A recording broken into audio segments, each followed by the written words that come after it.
బంగ్లాదేశ్లో తీవ్ర దిగ్భ్రాంతికర ఘటన చోటు చేసుకుంది. రంగ్పూర్లో ఓ హిందూ రిటైర్డ్ టీచర్ కుటుంబం దారుణంగా హత్యకు గురైంది. ఇంట్లో నలుగురు కుటుంబ సభ్యులు దుండగులు అత్యంత కిరాతకంగా చంపేశారు.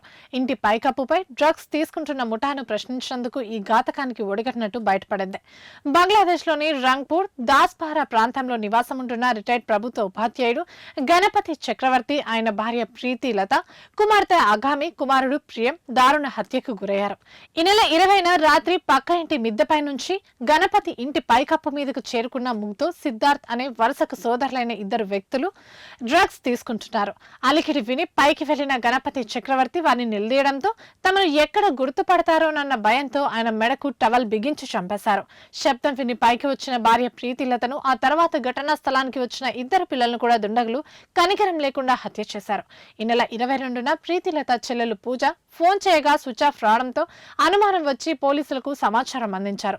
పోలీసులు వచ్చి తాళాలు పగలకొట్టి చూడగా పైకప్పుపై గణపతి, మెట్లపై భార్య, కుమార్తె, పడక గదిలోని బెడ్రూమ్ కింద కుమారుడి మృతదేహాలు లభ్యమయ్యాయి. ఈ వ్యవహారంలో ముగ్ధు, సిద్ధార్థ్ అనే ఇద్దరు ప్రధాన నిందితులను పోలీసులు అదుపులోకి తీసుకుని విచారణ వేగవంతం చేశారు.